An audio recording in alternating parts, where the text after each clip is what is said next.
I would like to welcome you to the last panel conversation of the conference. We made it.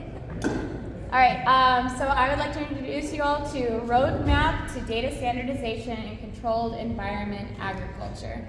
And as a reminder for the conference, there will be a feedback survey that is going to be sent out after the conference. I highly encourage you guys to give feedback, whether it's good or things you want to see changed. The INDOORAGCON team is very receptive to it, and they are always looking for ways to improve for the next year. So with that, the panel. Thanks and welcome for this last hurrah in 2 very interesting, intense days. Thank you so much for attending this.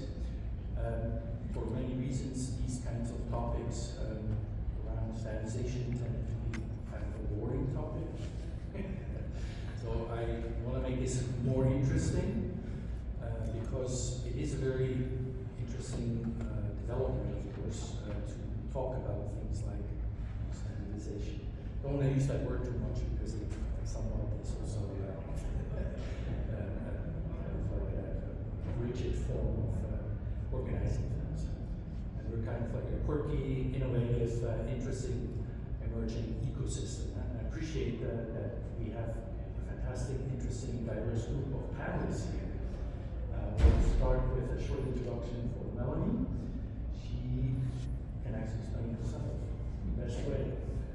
Hi, I'm happy to be here and thank you for staying to the bitter end of the conference. My name is Melanie Yeltin and I'm a plant scientist, and let's see, so I've always been a plant scientist. I did my training at UC Davis and then was a researcher and teacher at Stanford University for many, many years. And then I left about 10 or 12 years ago to enter this industry because I felt like it was almost analogous to the beginning of molecular biology, which I can actually remember. So, there's something exciting here happening, and I was in lighting and worked on standardization associated with LED lighting, and then I moved on to Plenty, where I was director of plant science at Plenty for many years, and I started a company recently, the last year, called Grow Big, which is really more of a diverse consulting company to really help people navigate this industry, and not just this industry, but for farming, but I could see this as a continuum of growing in controlled environment in general. So that's me. Thanks, Melanie. Yeah, Grow Big. That's an interesting opener also for discussion around where we want to be in the future.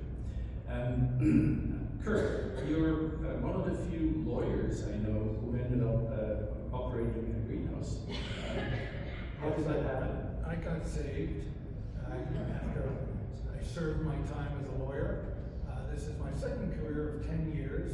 6 of those years in senior management and as a partner in building and then operating a 10-acre hydroponic facility in the central U.S. And I've been a consultant in the last year and a half to a wide variety of growers, technology companies, and some contractors. And I just wanted to say we were close during the day to having a bet to see whether there'd be more panel members than audience attendees. So thank you all.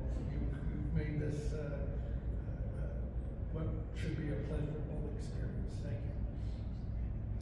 Well, we can add a little controversy there, I'm sure. So I really love this. Next to me is Schneiders from Amsterdam. Please give an introduction all the way from Amsterdam. Yeah, no, thank you all for staying a bit late. My name is Schneiders, indeed, from Amsterdam, working for Siemens, the German company. Worked there now almost 6 years. I'm heading the Future Food Department in headquarters.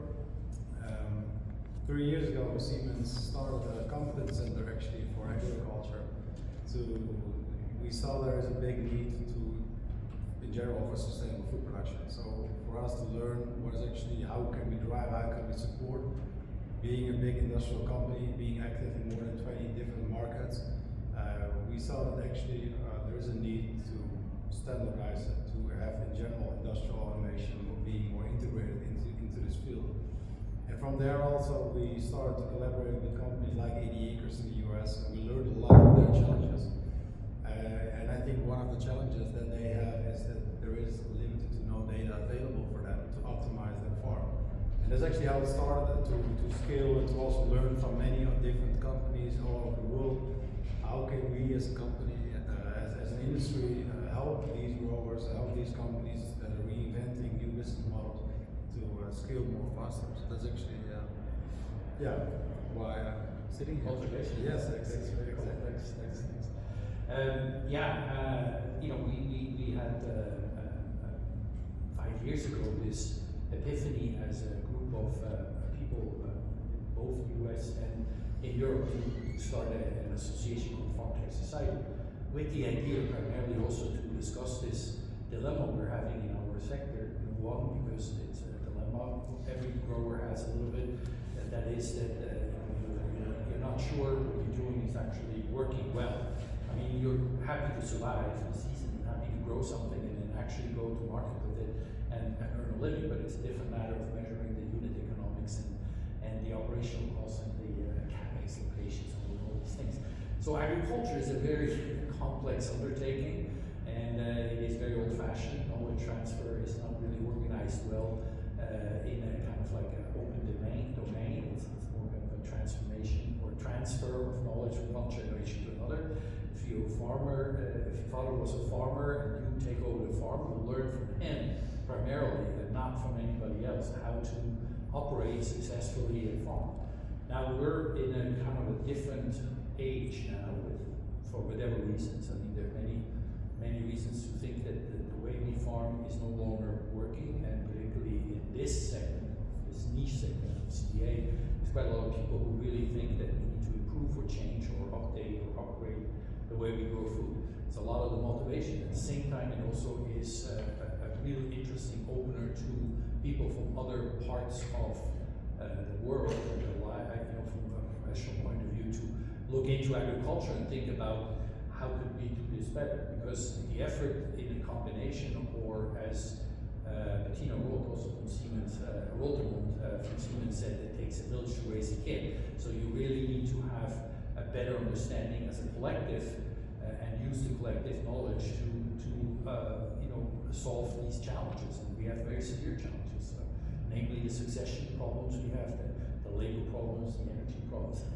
Just a perfect cake of challenges, and it's not getting any better. I mean, it doesn't look like it's getting easier. It actually is getting harder. Now that is an interesting way to look at from a point of controlled environment agriculture, because a lot of our solutions actually address those problems in food production or food and fiber in many different ways. So setting the stage a little bit, I wanted to find out also from you guys if there are opinions up front for us to kind of learn from it.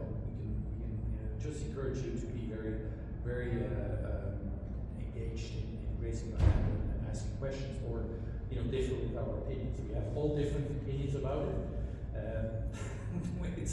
It's an interesting trajectory. Since 5 years, we've managed to put forward some dialogue around this topic in an international setting, but also within the communities which are regional, national, etc.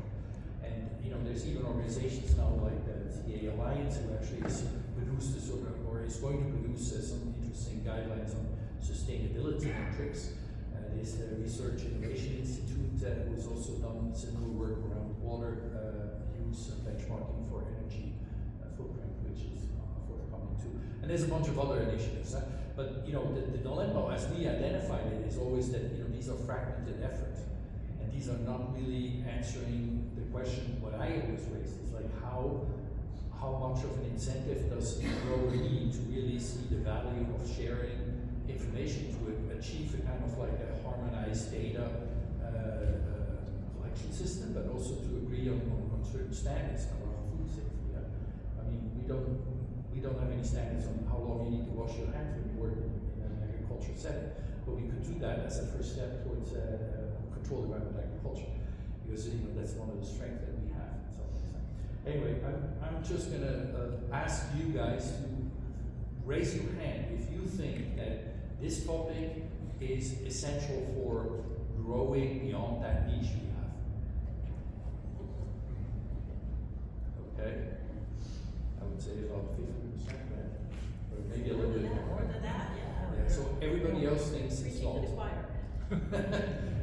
So the good news is obviously that we have a divided audience, because that's the best audience. Because the worst audience is if everybody agrees, and then we go home and then we're still in the same spot as we were before. So we need to bridge these kind of opinions also to address that. I call it the incentives for anybody in this sector to really see the value in participating in a pre-competitive, collaborative effort on, first discussing and then agreeing and then implementing a sort of approach to a roadmap for standardization. I don't want to use that word too much. I would think that we've seen in the last two days a lot of conversations on many different subjects in our sector, but not many people talked about standardization. So I want to ask you, Melanie, of what has been your experience in your career as a use case where you could have wished for having a set of standards to go by, because you had to kind of invent the wheel also, right? In a vertical farm with a lot of cash on hand, you try to do a lot of interesting things and try to solve it in a complicated way. Or am I wrong about that? No, you're pretty accurate. I think that I would have wished that, and I think when you talk about the industry, like I said, this is continuum from vertical farming to greenhouses. So when I went to Plenty, for example, then I was on the far end of that spectrum in terms of farming. You're right, we did have the resources to do a lot of research, and I think you asked what I want. I think there's two things I would have wanted. I would have wished for some of the standardization, the standard operating procedures, that knowing how to do things correctly. That some of the greenhouses that I had worked in Ontario and other places, that was very, just like clockwork, really. You guys have probably been to the greenhouses with railroad tracks running through them, and they are doing everything from seed to pack, and they just know how to do it again, like clockwork. So I wanted to have that precision at Plenty. And what we then were faced with was actually trying to figure it all out ourselves. And in that respect, there weren't even, because you couldn't advertise for a grower who had experience in vertical farming because there was zero to choose from. And so I think that I would like to have had people that had been trained. I would have also liked for people to have understood the value of standard operating procedures or standards, what we were going to get out of that, because it was bewildering to me. And I would have liked to have had a hand-in-glove agreement with universities to work together so that Plenty didn't have to face doing it all themselves. Every single experiment, every single little piece of discovery that was not associated even with high-tech robots or something like that. We felt like we had to do those experiments because our system was so unique that the data might not be applicable. So it's very time-consuming, costly, and laborious. Yeah. So, anyway. But that's a learning experience which can also be informative, right? I always tend to say that even when you think you're wasting time and money, you still learn about what you don't want to do in the future, right? For the next time. Absolutely, and I think that what's can be heartbreaking is if that learning then is available to the industry, then that's great. If unfortunately if a vertical farm or that kind of growing facility fails, and then all that data is lost, or could be lost. Could be, it may not be lost, because a lot of those people continue working in other capacities. That's true. Their knowledge will go forward, but the actual data from the experiments, the actual specifics of the growing metrics could be lost. So Rick, you heard that perfect precision work in a greenhouse setting. In your view, it may not be that perfect because you come from a completely, I would say, very, very different industrial approach, looking at from manufacturing, which in some ways you can say that we're also in a situation where we are close to manufacturing and growing food. Yeah, definitely. And if you look to a greenhouse, you grow crops, but if you build a vertical farm, you have many different processes. So if you have many different machines, you also want to control all these machines in different subsystems. So then you need to have an extra layer of control, basically, what you see in many food production, car manufacturing. If control in a factory, you need to also have different layers of automation. And only these different layers of automation is going to work if you have standardization. And these standards, it doesn't have to be a standard, new standards. Basically, these standards all are already existing in other industries. So why would you not really use these standards to also implement in vertical farming or in general in indoor farming? Because these standards are not new. These are basically industrial automation standards like OPC-UA or other. Same an example in the car industry is that you have Catena X. That is a standard that basically all the devices, all the automation in a car, doesn't matter if it's a car, they are communicating with each other. So that's a standard that's being developed to standardize the whole industry. So, because it does not matter to supplier A as standard X, as supplier B as standard Y. So by looking to this industry, seeing actually the challenge of not having the data, we're basically saying, well, it is not that hard. It's just you need to follow a certain structure, and that is in the end having standardization through your whole facility. Cool. I mean, there are two different views now from two different angles. I know in many cases we had discussions with startups who needed us to sign an NDA to even talk about anything. Curt, do we need to really start thinking about standardizing NDAs before we even start talking about anything? Well, usually the source of NDAs is going to be the investors who are going to require a certain level of confidentiality. We're going to require a certain level of confidentiality of all growers. Whatever the individual grower's motivations are, you're going to be bound by the investors who have put millions of dollars into your project. That's a reality that we have to face as far as what can be disclosed and what cannot. But as far as standardization, I ran into the same problems in my project 5 or 6 years ago, where we had a bunch of subsystems. I had a head grower who had 2 doctorates in plant sciences, so we were we had a high level of education and desire to collect data. But we had no way to organize all the data from all the subsystems. That was something that was very needed. But there's a bigger question before you even get to that, is what stage of development are all of you in the audience in? Because you first need, before you decide you want to collect data, you need to decide what do you wish to use the data for? How is it going to benefit you? Number one, what type of data do you wish to get? And then you speak to experts to see what systems can we put in, what sensors can we put in to collect that data. That's really all the preliminary work you need as a company before you can get to the issue of how do I create one standard platform where I can where all that data can communicate to each other without conflict. So there are stages to this process, and I just wanted to make that clear. And we all talked about this earlier today, we all agreed, but I just wanted to be able to say it to you that what Rick is talking about, to me, is the next step. It's the logical step. There's a lot of opportunity to collect data out there, but you need to be able, at some point, to best use it. You're going to need to tie it into one platform. And I will plug Siemens, even though Rick won't, because a few weeks ago they announced a new product in the market. I don't know how good or not it is, but it's a interactive platform that will tie in all your different subsystems of information. That's a trend that's happening in our industry. But you need to be at the stage to be able to use that at best. And in that sense, yes, standardization is definitely the direction we need to go. Yeah, well, we agree on that, but I have had conversations with growers who actually differ on that because they, for whatever reason, feel that they know better what they need. And it's not necessarily that they want to divulge what they do, because they say, well, then my neighbor can do the same, and I am hurting myself. So it's kind of like a mix between pride and trust. But a lot of agricultural activity is not necessarily designed that it would work everywhere, right? It's one thing.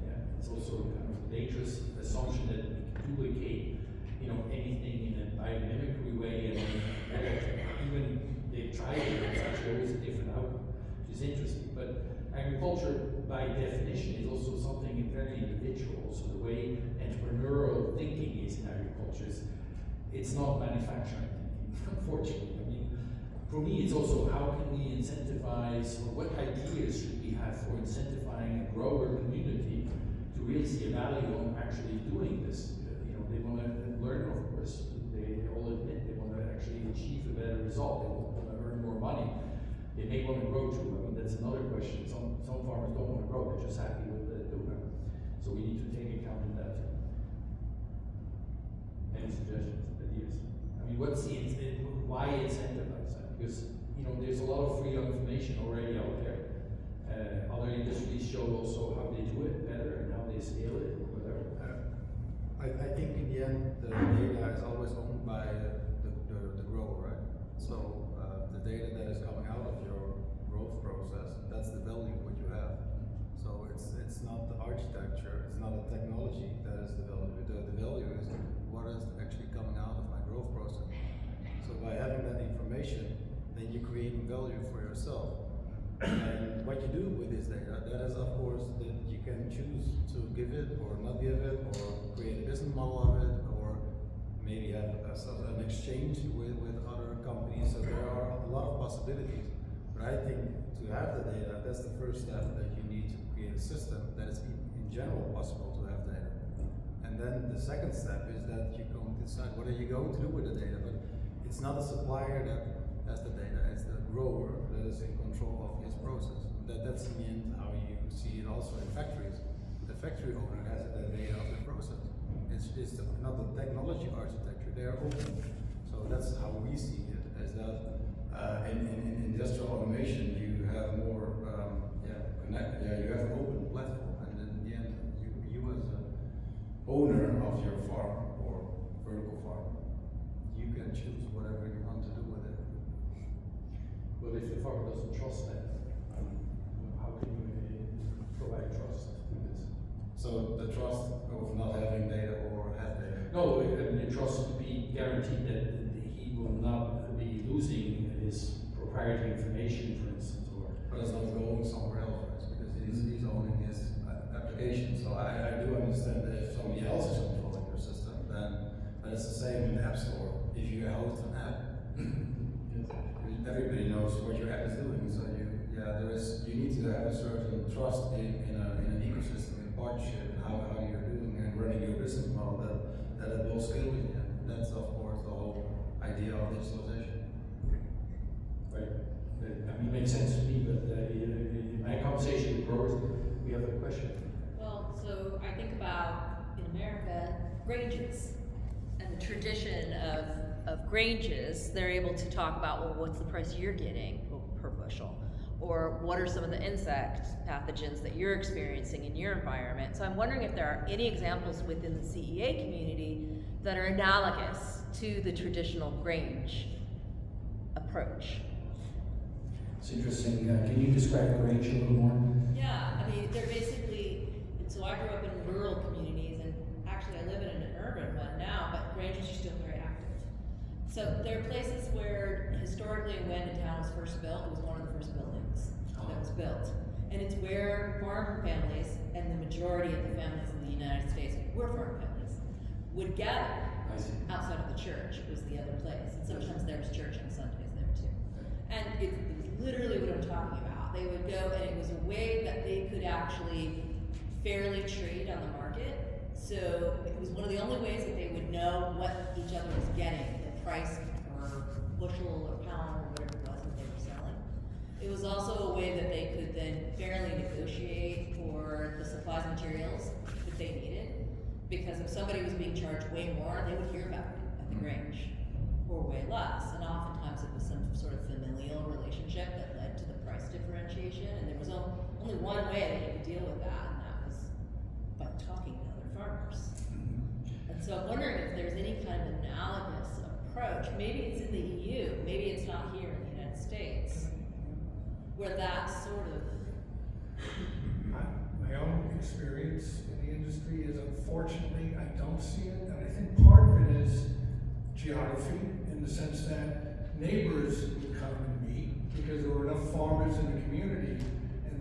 friendships and relationships where they are impersonal. You can have, and I work in the greenhouse space, you can have, one greenhouse here and another one 4 hours away. There's going to be very little personal interaction. And if you talk about a community of greenhouses, you usually have to go beyond the state to talk about any sort of community of greenhouses. So the distance, the span of distance, both socially and geographically, I think works against that idea, unfortunately, in the U.S. But there's a countervailing push, which is that every farmer, every grower, everyone who starts a project, no matter how well they're doing, they want to do better. They're reading in the market, well, so-and-so is claiming that they can do this. So there's that natural desire, okay, I achieved this year, how do I get here next year? And that's where, if you can't get community information, you can get project information. And that's where we're talking about the benefit of more data. Your project can speak to you, and can speak to you in ways that will increase productivity. And I think there are tools coming down the pipe in the next year or two that are just starting to be on the market, like AI used correctly, that will transform your economics. I have a client who is at the stage of building their own unified platform for their information systems. They then develop their own AI, and their production, just from their AI, increased from here to here in less than a year, from the self-learning. This is a tool that all of you are going to be able to have if you approach it carefully in the stages you need to do. So although we may not be able to have the advantage of an open information system, I believe with the tools coming available to each one of you, if you select them carefully, you'll be able to develop a very powerful, helpful information engine for yourselves. That's just my view of where the industry is going. Yeah, we're very digitized. I mean, compared to the rest of agriculture, I mean, whatever precision ag is doing is 5% is digital, the rest is analog. This is where it's starting. But CEA is highly digital, but it's all these islands of digital information sharing. And the Grange is an interesting concept. It's basically a cooperative concept, which is of course changing also because agriculture is no longer regional or even national; it's international, right? And it's also dependent upon the digital marketplace more and more. And that is also the interesting part about really seeing CEA not just what we are, a niche, but seeing CEA also a transformer in the way, from seed to consumer, how this could actually work in a more efficient way. Resource efficiency, better labor standards, better food safety, etc. We show this all, but we don't demonstrate it. We don't bring it forward to actually, have a validation of it. I mean, that might be a frustration also for somebody like you to look at this and see like, okay, there are all these interesting, islands of highly digitized solutions, which may be advanced or less advanced, but yeah. Definitely. So yeah, but it's also taking a while, of course, for all these companies to change. So I do see also that you need to have patience. But I think if you share, collaborate, I think the most important thing is collaboration. Collaboration with all the different companies and just opening up by working together, listening to the end customer, saying, okay, I would like to have more optimized production. One of the examples is with AI, labor is one of the most challenges in the world. So what if you would have data available of all these farms and make it more optimized and use AI to reduce your labor cost? And in the end, that's also how you can support it. Because if you would have data of one farm, that's nice. But if you have data of 1,000 farms, then it's going to be really interesting because then you can really optimize the highest production in general. So I think indeed it is always affecting current ways of automation, in general business models. But the potential was laying in front of us with data, with the power of AI, that will definitely move You see also companies, big companies like Siemens or other companies, they are the power of open AI that is going into these markets. They will also make technology more ready for this. So meaning that what can you do with data? How can you build up a whole technology stack by optimizing industries, reducing energy, optimizing labor costs, etc. That's all possible with data. So there is a real importance to standardize and really subtract the data out of these farms. Yeah. Good point. And I'll just jump in and give some reflective thoughts. A couple things. One is, Rick and I were talking about earlier, and things that helped me sort of resonate is I know when Thomas and I talked years ago, probably, and he came to Plenty and said, I'd really like to share your data. The first response is, no way, I'm not going to share my data, because quite honestly, Plenty is an evolving company, and it wasn't ready. I mean, the data was unrealistic and unrepresentative of a growing strategy. So it was not really useful to sell it or to share it. So that's an interesting thing there. So there's some companies that are just too immature. They don't, the data is not really valuable because it's too nascent. But we were talking, like Rick's pointed out, talking about the car industry. All of us have probably seen the car industry evolve, if you will. And I was using the analogy earlier today when we were chatting, about most of us don't check our oil and tires as much as we maybe did 20 years ago when we weren't on a trip, because we have the confidence in the sensors, we have the confidence in the systems to, a little light will come on in our dashboard and warn us. And then, Rick was telling me about the automotive, there's all this underpinning of the computers that run our cars, if you will, and it came together so that it's all the same system, so it's all standardized underneath there. So yes, I may prefer to buy, a Honda versus a Mercedes versus a Toyota or a Ford, but that's my personal choice. But underneath it, there's a lot of similarity and a lot of standardization that is making those cars have similarities. So I think that, we talk about data, but personally as a plant scientist, I have almost zero interest in data. So maybe that's controversial to say, but I really don't care about data. I care about plants that come out and that I'm going to provide to my customer. That's what I want to do. And gosh, if it could be automatic, if it could be automatic, that would just be wonderful. But I have to be able to trust that. And I think that that's where we want to be. We know we've got to be there. And the last thing I'll say really quickly is we, 10 years ago, when LED lights were just chaos, we had a meeting at the American Society for Horticultural Science that Eric Michael called for. And we actually determined, like this group, to meet every year at that conference for an actual working session. Like, okay, let's actually start to do this together face to face. And we worked through a lot of what was needed for standards in that industry. And I think now people can go and buy a light and they can compare it to a different light and understand what they're buying much more effectively. So I think we could actually call for a working group that meets every year at this conference even. Let's roll up our sleeves and start to do this.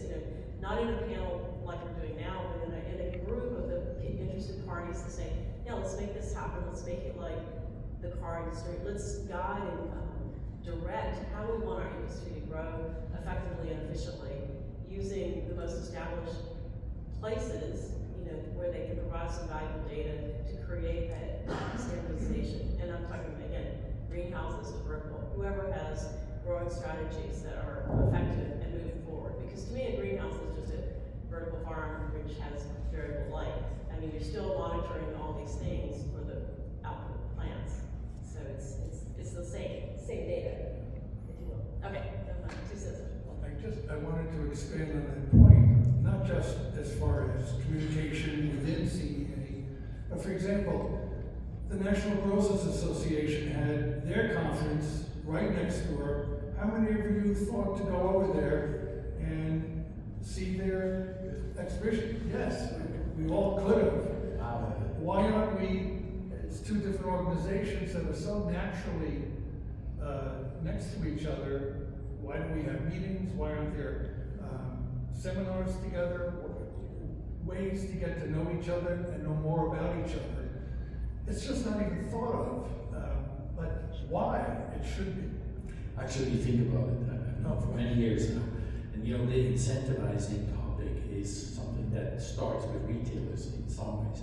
Now, unfortunately, you know, when you look upstream, there is a bigger desire to kind of like look at the data than downstream for some reason, because I guess produce is still not really that valuable in a retail context. It's growing. I mean, like it's showing something interesting to Walmart, but you know, incentivizing data sharing has also to do with it. If you do that, you want to get monetized for it as a grower, and for that you need to have the retail category for it. Today there's two categories in any retail. It's called conventional and organic, and CA doesn't exist.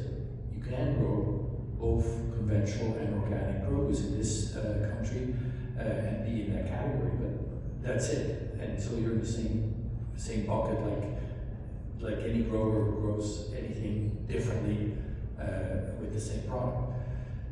But the incentive could essentially be a debate, or not a debate, a roadmap with the National Grocery Association to create a new CEA category, for instance. They would be interested to talk to us about it, and we actually reached out to retailers about it. And the question was answered by yes, we would be interested if you organize it. So let's call this maybe also a working session for us here. Who would be interested to help organize this for next year's INDOORAGCON? 1, 2. Okay, so we have a few souls here. Is that raising your hand, Noah, or not? Scratching your head? Okay, so I mean, maybe that would be a good start to really do it, because Brian Sullivan from the organizers INDOORAGCON is actually sitting on our board. So our next board meeting will have one item on the agenda, which is like organize a working group with the National Grocery Association on the topic of standardization. Any other ideas about incentivizing? I mean, this is the big issue, is in my view, that many conversations lead to many interesting thoughts, but then it ends there. And the moving of a grower to do something extra, even though the benefits are kind of logical for him, is taking a real clear incentive. I think my question comes around accessibility. So in all of these, the industry grows so fast, and then so many amazing things, and I applaud all the people at those levels that have the farms and the industry. Siemens, my dad, is in Siemens and operating systems. So looking at that, I really applaud that. But my question is that the ability to have accessibility, because as an industry, the industry ecosystems have many different levels and growers. When we talk about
data accessibility,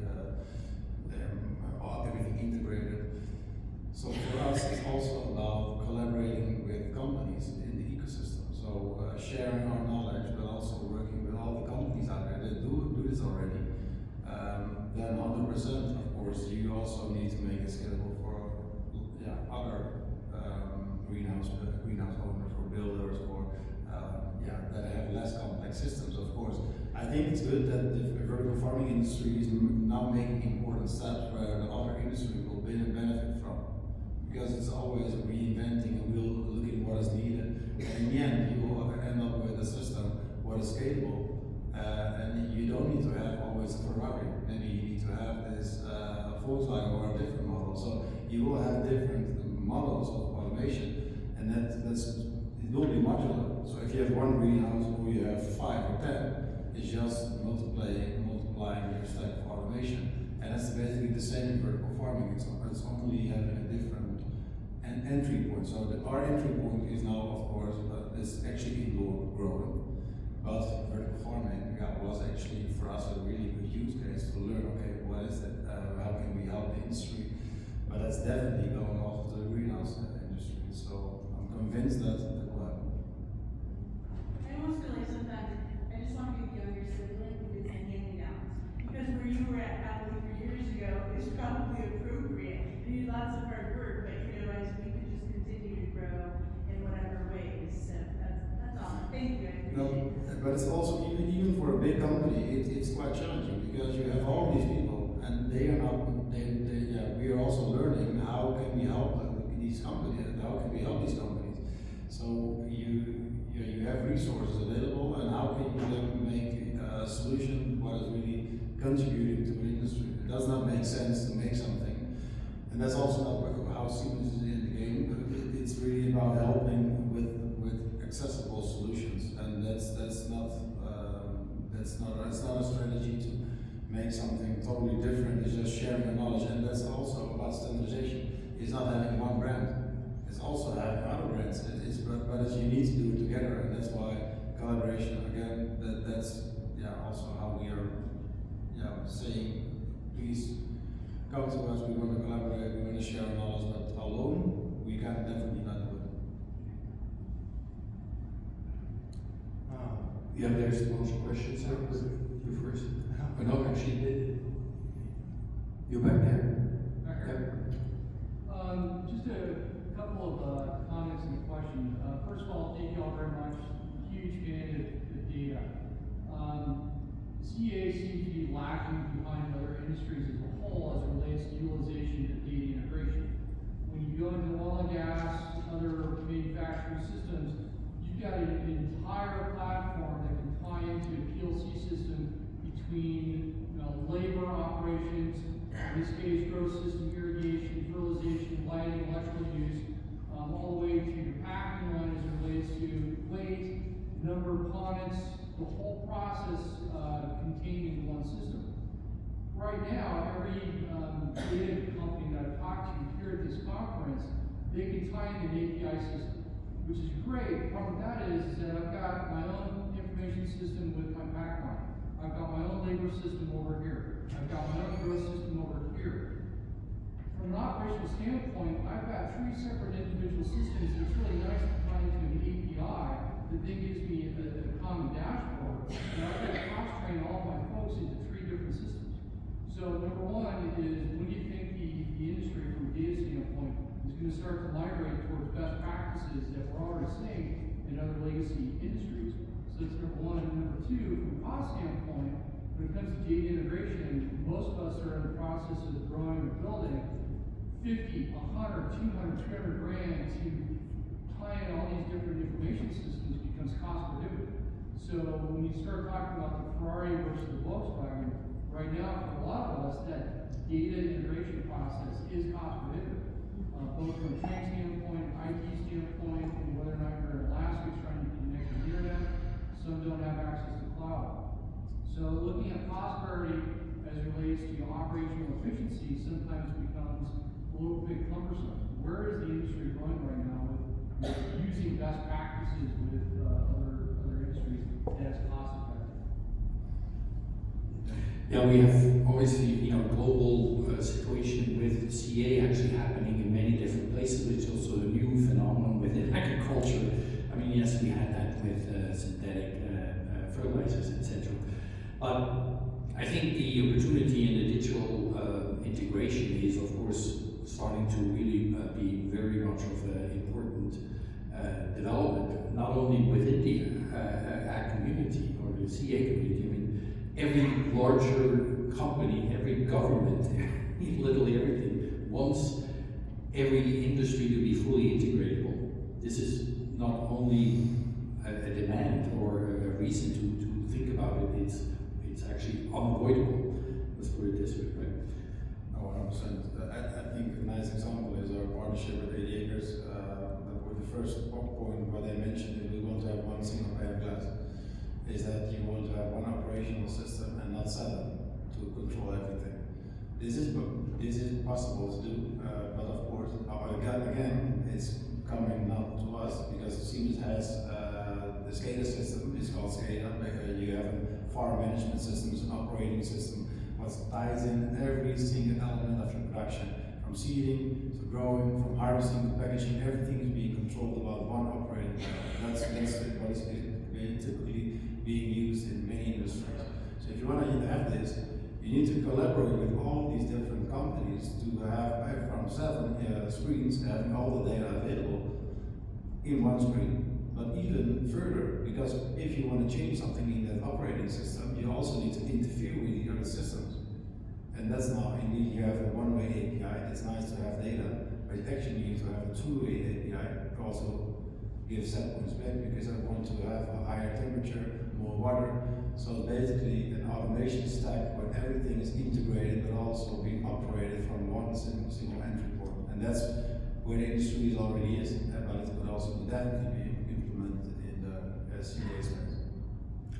So one more question, then we have to kind of wrap it up. Yeah, so when I think about data standardization or comparing different growing methods, one of the things that I always have trouble wrapping my brain around is comparing like the performance of different irrigation strategies. Like if you were to try and hold as many parameters as possible, the same maybe substrate, root volume, air conditions, like can you just kind of give me some insight into how you would think about achieving like something of an actionable comparison between different irrigation strategies? Or how you would think about trying to compare performance of different irrigation strategies? You mean different irrigation strategies of performance of yield and quality, just Benchmarking. yeah, how to benchmark between different irrigation strategies. So then you need to have data available, so an open platform. So if you have all the data available, what is your irrigation doing on your crops, for example, you could measure what kind of techniques you do, and in the end, with vision cameras or in general with data, you can monitor your whole growth cycle, right? So having that open platform, that's, for example, a possibility which you can have. There are many different solutions on this strategy, but what we see again is open platforms and this sharing data, also being the owner of the data. That's the most important part. Did I answer your question?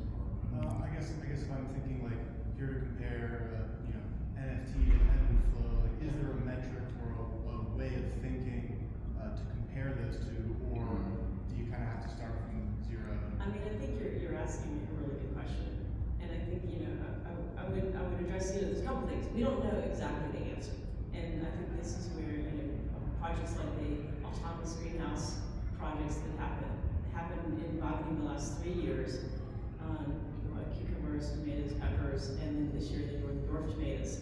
So looking at that data is very interesting, if that makes sense.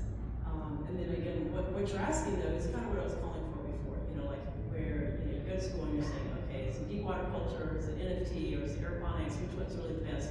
How do I want to create my farm, and where do I get the data to give me that direction? So, and it's tricky, because, I can talk to you for hours about that, but it's tricky, it's a tricky answer. I think one of the things that is happening that's kind of exciting is, in the United States at least, and they have this also in the Netherlands, where there's more innovation centers, where they are having places that are built. There was a nice booth here from the Virginia Innovation Center, where they demonstrate different growing strategies, demonstrate different things that are of interest.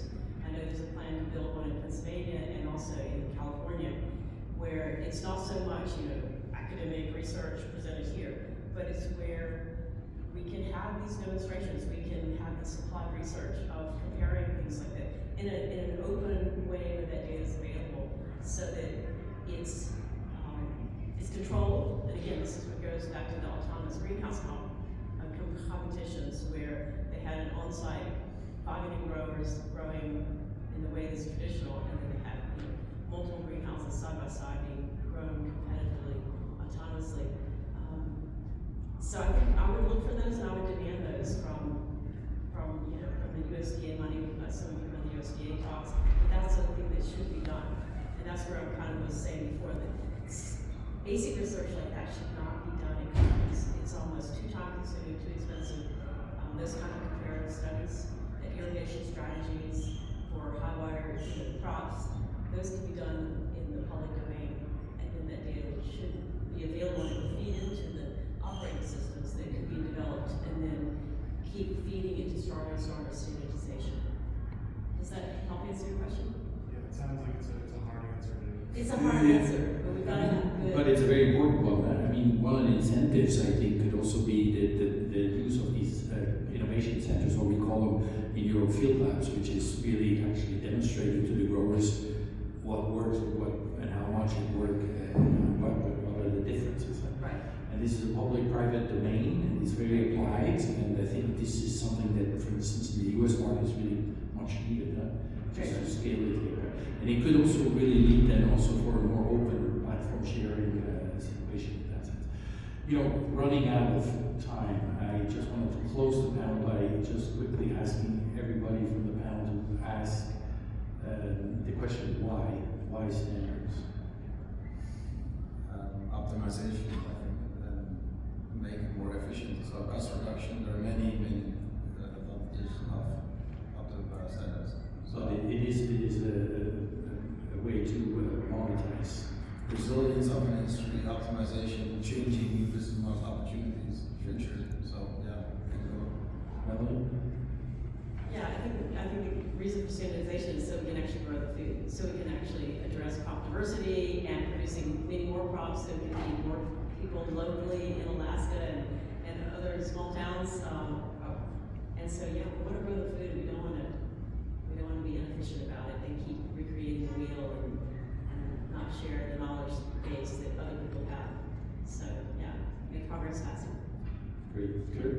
I can say it very easily. I think standardization would do wonders towards making all of you more successful in your CEA endeavors. With that, I want to thank the panel, I want to thank you. Regarding the idea to have a working session with the National Grocery Association, I will ask the organizers to put that on the website to get in touch with us. Or you can also visit FarmTech Society and send me an email. Appreciate it, and a round of applause for these.